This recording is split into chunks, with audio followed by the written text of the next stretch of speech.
Arithmetic operator सबसे पहला operator होता है। ऑपरेटर के टाइप में कल हमने बता दिया था ऑपरेटर क्या होता है, और उसके टाइप्स के बारे में कल हमने आपको बता दिया था। आज हम लोग को पढ़ना अरिथमेटिक ऑपरेटर में। अरिथमेटिक ऑपरेटर में क्या क्या आता है, एक आता है एस्टेरिस्क, एक आता है मॉड, एक होता है डिवीजन। इसका रैंक होता है 3। इसका रैंक कितना होता है, एक होता है प्लस, एक होता है माइनस, और इसका रैंक कितना होता है। ठीक है, मैं ऐसे 3 और 4 लिख दे रहा हूँ। 3 और 4 क्या है, रैंक। ठीक है, अब इसका मतलब, इसका नाम आपको पता है, इसका नाम वैसे एस्टेरिस्क होता है। इसका नाम क्या है, एस्टेरिस्क। इस्तेमाल किस लिए किया जाता है, मल्टीप्लाई करने के लिए। ठीक है, जैसे अगर हम 2 × 3 करते तो आपको पता है रिजल्ट कितना आएगा, 6। दूसरा जो सिंबल है इसका नाम है मॉडुलस ऑपरेटर।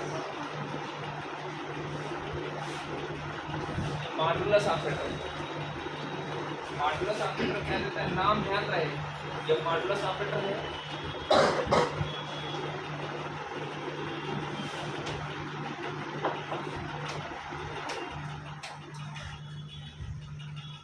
ये आपका मॉडुलस ऑपरेटर है। ठीक है, ये क्या देता है, जैसे इसको देता है, एक रिमाइंडर देता है।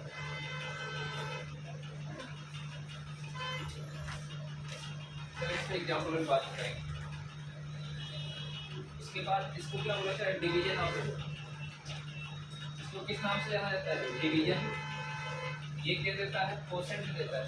कोसेंट का मतलब भागफल होता है। ठीक है, बाकी प्लस का मतलब, इसको आपको पता है कि इसको क्या कहता है, प्लस कहा जाता है। किस पर्पज से यूज किया जाता है, एडिशन पर्पज से। और इसको क्या कहता है, माइनस कहा जाता है, माइनस सिंबल होता है ना। और इसका यूज किस पर्पज से किया जाता है, सब्ट्रैक्शन की पर्पज से किया जाता है।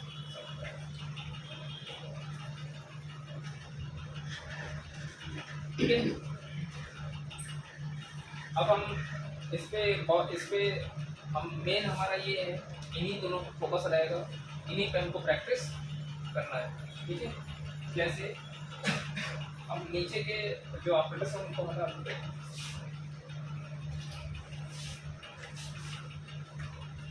जैसे देखिए, हम सबसे मॉडुलस पे सबसे पहले प्रैक्टिस करेंगे हम लोग। मॉडुलस ऑपरेटर जैसा कि मैं बताया हूँ कि क्या होता है, रिमाइंडर। यानी अगर हमने कहीं पे लिख दिया 5 mod 3, 5 mod 3 का मतलब ये हो गया कि हम 5 को 3 से डिवाइड कर रहे हैं। 5 को हम क्या कर रहे हैं, 3 से डिवाइड कर रहे हैं। तो 5 को 3 से जब डिवाइड करेंगे तो रिमाइंडर कितना आएगा, रिमाइंडर ध्यान दीजिएगा। जैसे ये 5 है, ये 3 है। ठीक है,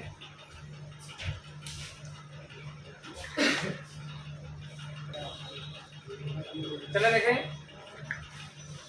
हम ये कहते हैं कि अगर हम किसी नंबर को डिवाइड करना है किसी नंबर से, तो पहला चीज तो ये तो आपको पता है, ये इसको न्यूमरेटर कहा जाता है, इसे डिनोमिनेटर कहा जाता है। मतलब ये अंश होता है, ये हर होता है। अब दिक्कत ये है कि यहाँ पर लिखने का तरीका थोड़ा सा अपना चेंज है। वहाँ पे ऐसे लिखते थे मैथमेटिक्स में, है ना, लेकिन हमको इधर ऐसे नहीं लिखना है, हमारा ऐसे चलेगा। ठीक है, मैं ये कह रहा हूँ कि 5 को यदि हमने 3 से डिवाइड कर दिया कुछ इस तरीके से, ध्यान से देखिए, यहाँ पे क्या लिखा जाता था, कोसेंट। ये तो कोसेंट लिखा जाता है, तो 3 × 3, ये आपको कहलाएगा रिमाइंडर, और ये आपको क्या कहलाएगा, कोसेंट। अब यहाँ पे देखिए, क्योंकि ये ऑपरेटर क्या देता है, हमने आपको बताया कि मॉडुलस ऑपरेटर हमेशा क्या आता है, रिमाइंडर देता है। हमेशा क्या आता है, रिमाइंडर देता है। तो 5 mod 3 करेंगे तो इसका आंसर कितना आएगा, 2 है। ठीक है, अब जिससे जिससे पूछेंगे वो आंसर बताएगा, गलत नहीं होना चाहिए। तो 13 mod 3 13 mod 3 13 mod 3 करेंगे तो कितना आएगा, 1। 18 mod 4 18 mod 4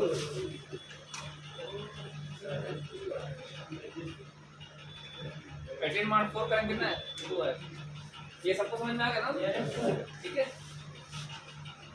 इसका आएगा 2। लेकिन यदि हम कर दें 9 mod 10 अब इसका आंसर क्या है? एक चीज हम आपको और यहीं को बता देना चाहते हैं, सुनिए बात शुरू कर देते हैं। देखो जब इंट को जब इंट से डिवाइड करेंगे तो हमेशा रिजल्ट हमको इंटीजर मिलेगा, चाहे ये डिवीजन ऑपरेटर करिए चाहे आप मॉडुलस करिए, रिजल्ट हमको क्या मिलेगा? इंट ही मिलेगा। मतलब अगर दोनों वैल्यू इंटीजर है, इंटीजर का मतलब जिसमें दशमलव या पॉइंट ना आया हो, बता चुके हैं ना इसके बारे में। तो जिसमें पॉइंट ना आया उसे इंटीजर, तो अगर हम इंटीजर को इंटीजर से डिवाइड कर, मैथमेटिक्स में पॉइंट में जाते थे, यहाँ पे हमको पॉइंट में नहीं जाना है, ठीक है। अब बताइए 9 mod 10 का आंसर कितना है? ये तो वही चीज मैं मना कर रहा हूँ, पॉइंट में नहीं जाना, आप लोग पॉइंट में जा रहा हूँ। 9 आएगा, गुड। क्या आएगा? 9 आएगा। कैसे पता? कि देखो 9 को जब हम 10 से डिवाइड करेंगे तो डिवीजन तो हो नहीं पाएगा, तो हम 0 टाइम जाएंगे। तो जब 0 टाइम जाएंगे तो ये 0 क्या कहलाएगा? कोसेंट। तो 10 0 जा 0। अब यहाँ पे घटाएंगे कितना बचेगा? समझ में आ गया? इसका एक क्लू भी मैं आपको दे रहा हूँ शॉर्टकट। यदि न्यूमरेटर आपको पता है पहले होता है मॉडुलस, एस का मतलब क्या है? एस का मतलब स्मॉल से, स्मॉल एक वेरिएबल हो सकता है, कुछ भी हो सकता है, मॉडुलस। और यहाँ पर मैं कर देता हूँ बिग, यानी अंश की वैल्यू, यानी न्यूमरेटर यदि स्मॉल है किससे? डिनोमिनेटर से, हर से, उस केस में आंसर हमारा क्या होगा? जो स्मॉल वाली वैल्यू होगी वही हमारा। लेकिन ये किस केस में? ये सिर्फ किस केस में वर्क करेगा? बाकी केसेस में आप डिवाइड करके देख लेना कि कितना रिमाइंडर आ रहा है। बाकी केस में आप डिवाइड कर लेना, जितना रिमाइंडर होगा वही हमारा क्या होगा? आंसर होगा। अभी हमारी कहानी खत्म नहीं होगी, अभी कुछ और एग्जाम्पल लेते हैं, क्योंकि ये बहुत महत्वपूर्ण। जब तक, और ये चीज़ जान लीजिए, किसी भी लैंग्वेज का जो बेस होता है वो ऑपरेटर से ही स्टार्ट होता है। अगर किसी भी स्टूडेंट को ऑपरेटर का नॉलेज नहीं है तो प्रोग्रामिंग कभी नहीं सीख सकता। इसलिए बहुत महत्वपूर्ण टॉपिक है, ठीक है। अब हम कुछ और एग्जाम्पल लेते हैं। 93 mod 6 सॉरी 9836 मॉडुलस 10। बता दी आंसर।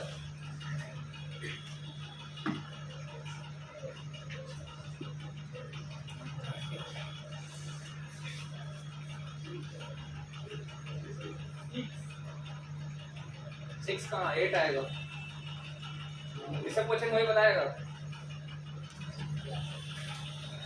6 आएगा, 8 आएगा।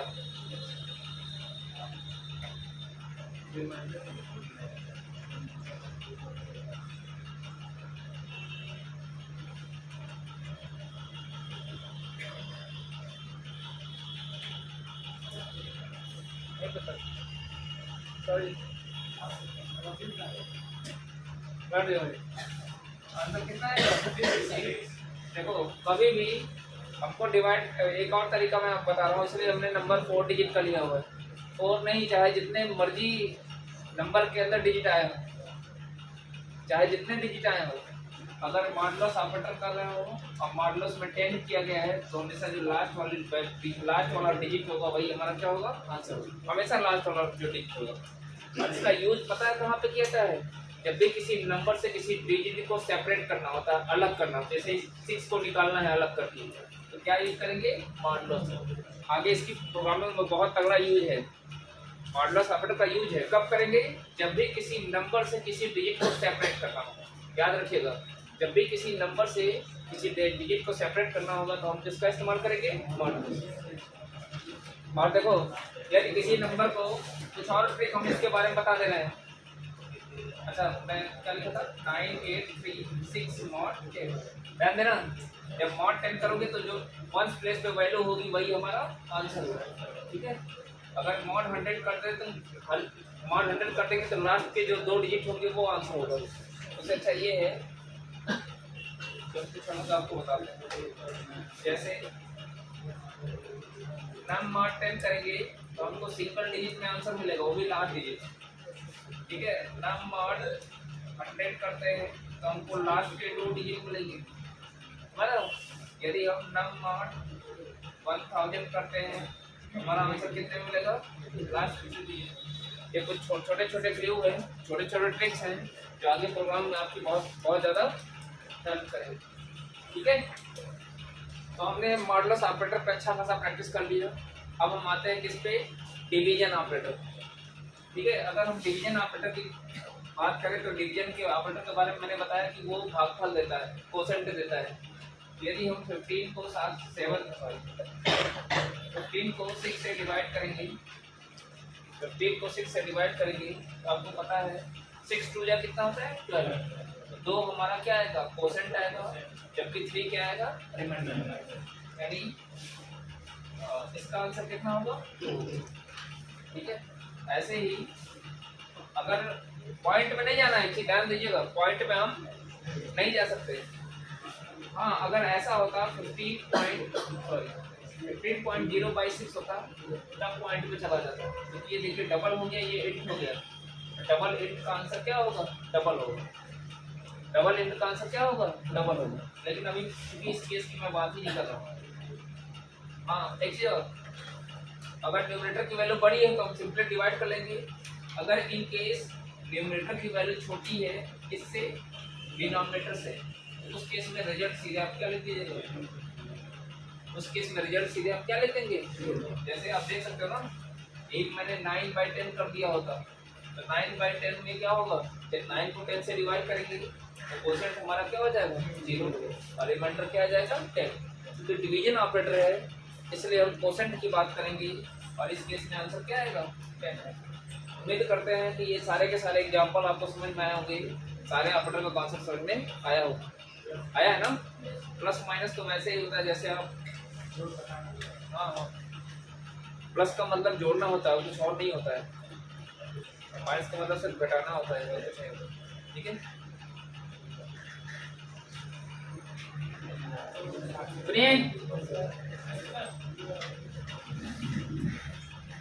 क्वेश्चन पूछा जाता है ये इस टाइप का क्वेश्चन आपके कॉम्पिटेटिव मतलब कोई भी, चाहे थ्योरी एग्जाम हो, चाहे कॉलेज यूनिवर्सिटी का एग्जाम हो, जो मर्जी हो, यहाँ तक कि जब आप इंटरव्यू वगैरह फेस करते हो तो वहाँ पे भी इस टाइप के क्वेश्चन पूछे जाते हैं। क्वेश्चन क्या पूछा जाता है, what will be the output of the what will be the output of the following, what will be the output of the following? Free? सबसे पहले आपको पता है कि प्रोग्राम में हम लोग क्या लिखते हैं, हेडर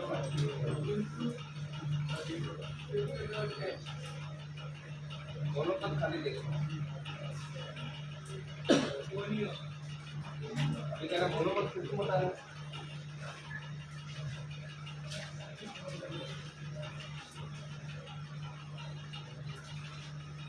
देखिए, प्रोग्राम के अंदर जो सबसे पहला सेक्शन स्टार्ट होता है वो होता है डिक्लेरेशन सेक्शन। इसको तो स्टार्टिंग सेक्शन कहा जाता है, हालांकि इसको हम बाद में बताते हैं, लेकिन नहीं बता दे रहा है। ये प्रोग्राम का स्टार्टिंग सेक्शन होता है। अगर आपको प्रोग्राम बनाना नहीं आता है, अभी हम प्रोग्राम नहीं बना रहे हैं, अभी हम कुछ क्वेश्चन देंगे, वो मतलब इक्वेशन टाइप के क्वेश्चन देंगे और उस इक्वेशन में सिर्फ और सिर्फ अर्थमेटिक ऑपरेटर आएंगे, बाकी तो हमने पढ़ा नहीं। उस इक्वेशन में सिर्फ और सिर्फ अर्थमेटिक ऑपरेटर आएंगे, ठीक है, और उन इक्वेशन को सॉल्व करके हम बताएंगे कि रिजल्ट क्या हो। और आप इसी के साथ साथ आप प्रैक्टिकल भी आप क्या करोगे, स्टार्ट करोगे। ठीक है, मैं यहाँ पे क्या करने वाला हूँ, int a = 4 b = 6। यहाँ पे देखिए ये क्या है, ये आपका डिक्लेरेशन सेक्शन होता है। डिक्लेरेशन सेक्शन में क्या होता है कि हम सी के अंदर जो भी वेरिएबल हम प्रोग्राम के सी के प्रोग्राम के अंदर जो भी वेरिएबल हमारे द्वारा यूज किए हैं वो मेन फंक्शन के अंदर, किसी भी फंक्शन के अंदर, है ना, तो वेरिएबल को हम किसी भी फंक्शन के अंदर डिफाइन कर सकते हैं। तो चूंकि अभी मेन है, मेन ही की बात हम करेंगे, तो जो पहली लाइन लिखी जाती है वही उसी लाइन में वेरिएबल को हम क्या करते हैं, डिफाइन करते हैं। जितने भी वेरिएबल हमारे द्वारा यूज किए गए मतलब वेरिएबल को डिफाइन पहला के बाद स्टेटमेंट लिखिए। अब ये भी हो सकता है कि वेरिएबल को मल्टीपल लाइंस में डिक्लेयर करना पड़े, ठीक है, ये भी हो सकता है वेरिएबल्स को मल्टीपल लाइन में डिक्लेयर करना। मल्टीपल की जरूरत कब पड़ेगी, यहाँ पे भी आप चाहते हैं कि जब सेम टाइप के वेरिएबल हो तो हम कॉमा करके लिख देंगे, लेकिन अगर कोई वेरिएबल दूसरा होगा डबल टाइप का या कैर टाइप का, तो उसको बेस्ट ये है कि हम कहाँ लिखें, नीचे लिखें। अगर उसी लाइन में लिखना चाहते हैं तो भी लिख सकते हैं, कब, लेकिन सेमी कॉलम के बाद, ठीक है। सेमी कॉलम के बाद भी अगर आप लिखना चाहते हो तो लिख सकते हो। अगर अगली लाइन सेमी कॉलम पे लिखने का, सेमी कॉलम के बाद अगर लिख रहे हो तो भी अगली लाइन ही माना जाएगा, क्योंकि लाइन को अंत करने का काम कौन करता है, ठीक है।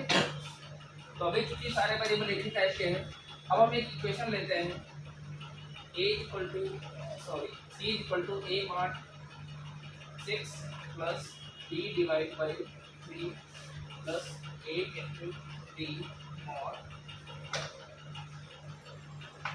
ये इक्वेशन दिया गया है। अब हम क्या करते हैं,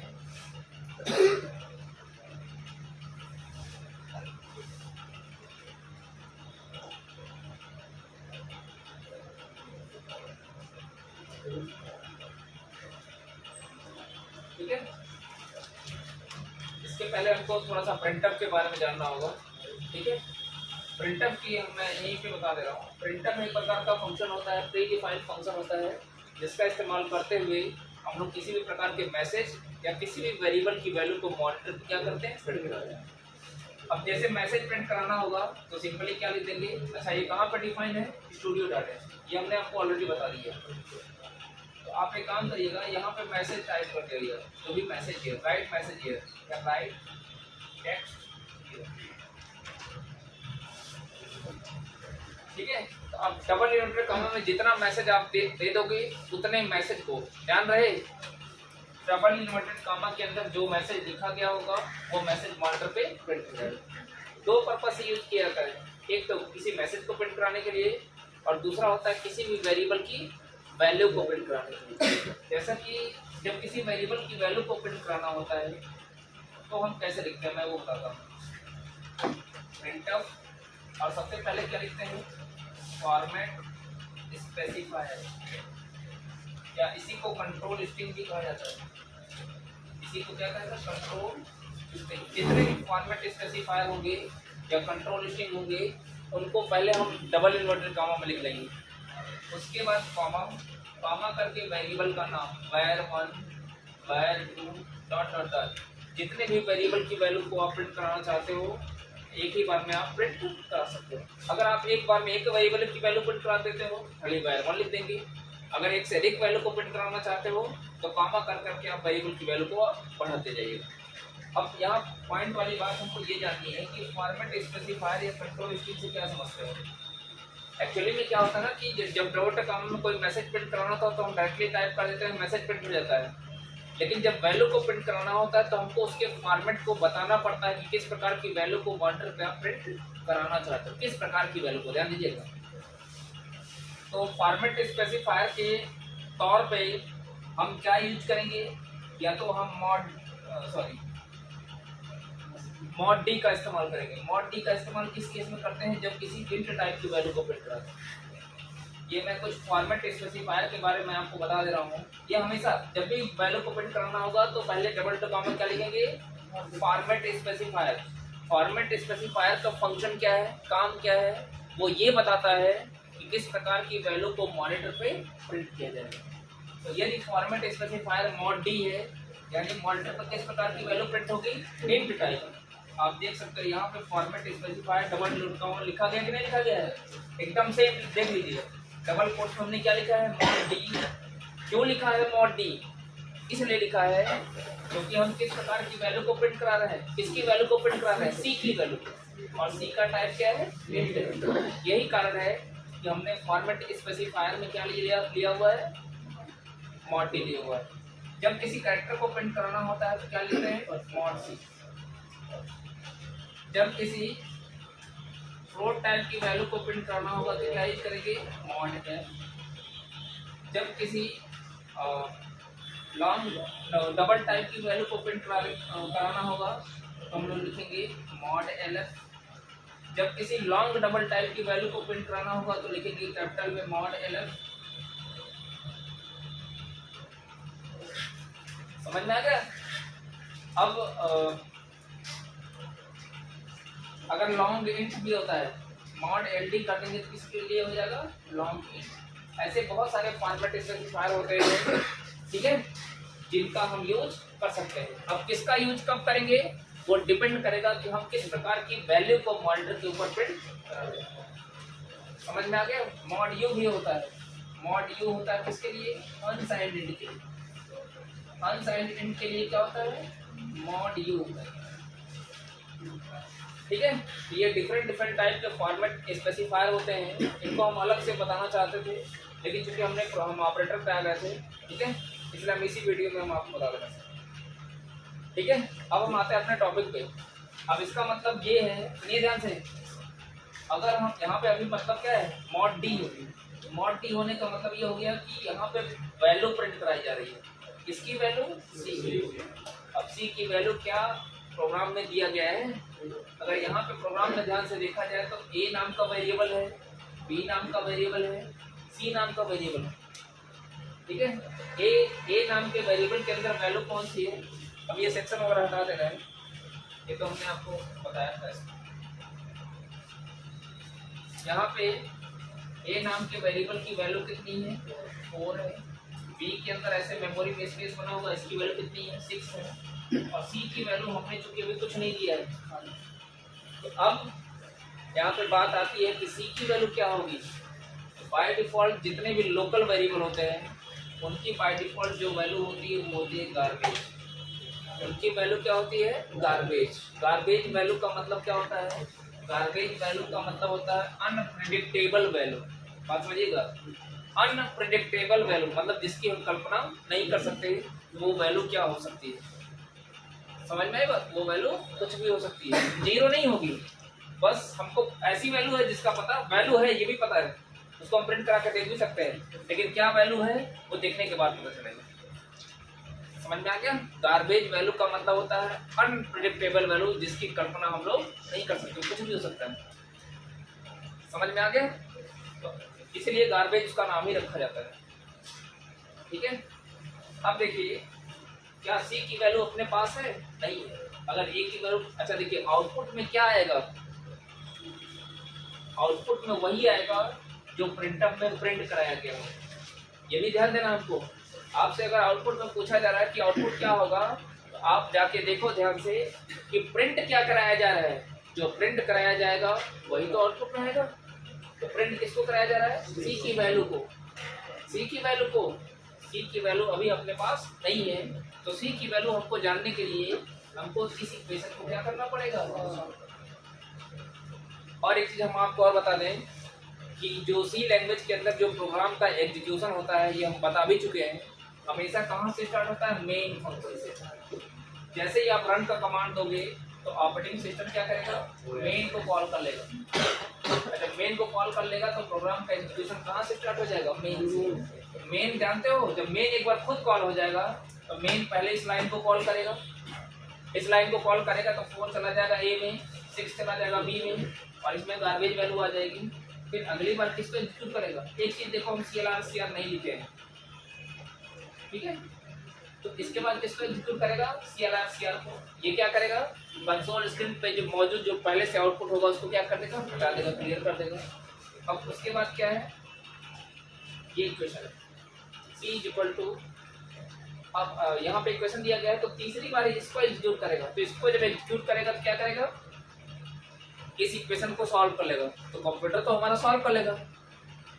और जब यहाँ पे आएगा प्रिंटअप तो क्या करेगा, उसकी वैल्यू को प्रिंट कर देगा, आपको एक रिजल्ट मिल जाएगा। लेकिन वो रिजल्ट आया कैसे है वो चीज़ हमको समझ में नहीं आया, हमको वही समझना है, क्योंकि सिस्टम तो मिलेगा नहीं। सिस्टम पर मिलेगा तो आप कोई बता सकता है इसका आउटपुट आएगा चेक करके, खाली कंपाइल करा के रन करा के बताना ही है। तो हमको ये जानना है कि ये इक्वेशन सॉल्व कैसे होते हैं, ठीक है। तो इक्वेशन सॉल्व कैसे होते हैं उसका भी मैं आपको अलग से बता रहा हूँ।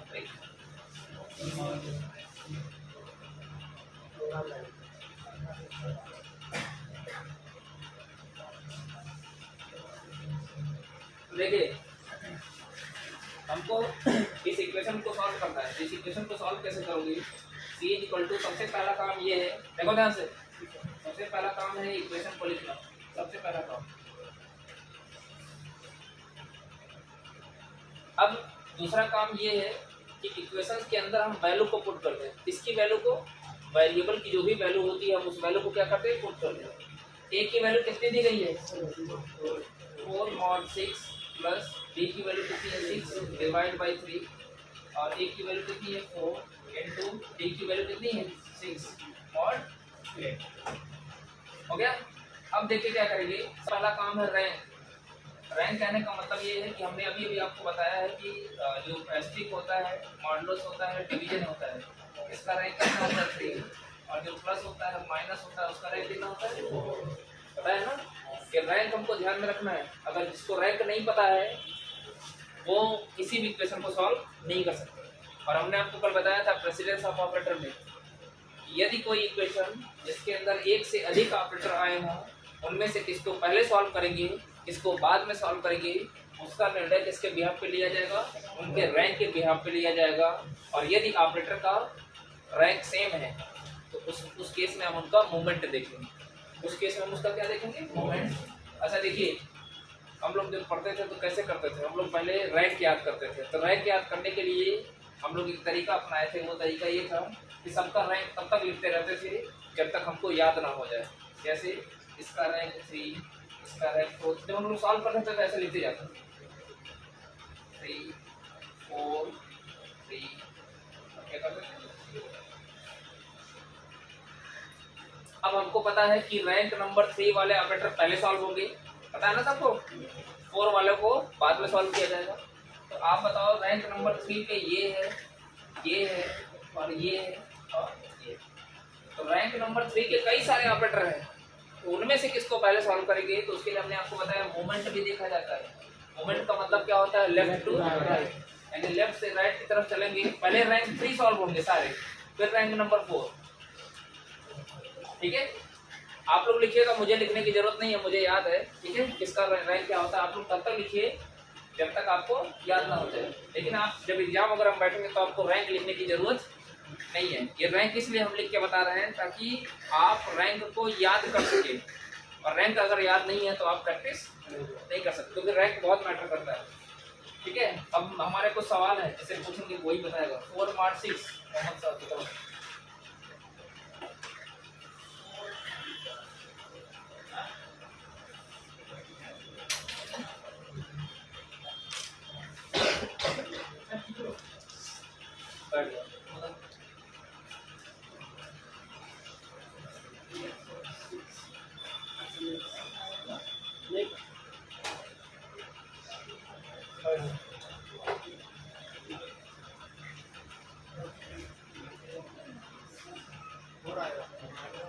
इसका आंसर कितना आएगा, इसका आंसर कितना है प्लस।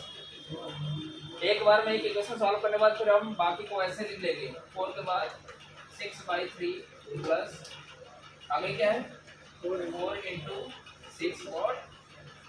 अब देखिए इसका रैंक 4 होता है, इसको नहीं सॉल्व करेंगे। इसका रैंक 3 होता है, पहले इसको सॉल्व करेंगे। 4 प्लस 6/3 करेंगे तो कितना आएगा 2 आएगा, प्लस 4 इंटू 6 mod। हो गया।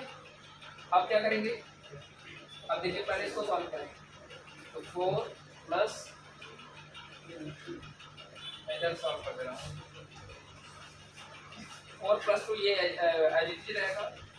4 प्लस 2 प्लस इसको सॉल्व करेंगे, पहले इसका रैंक 3 होगा तो 4 इंटू 6 कितना हो जाएगा 24 mod। क्या करेंगे, सॉरी अब इसको सॉल्व करेंगे तो इसका रैंक, अब रैंक नंबर 4 के किसी भी ऑपरेटर को हमने टच नहीं किया है। 24 mod 10 करेंगे तो रिमाइंडर कितना है 4। अब इसको सॉल्व करेंगे 4 और 2 कितना होता है 6 प्लस 4, 6 प्लस 4 करके कितना हो जाएगा 10, यानी ये 10 किसमें चला गया C।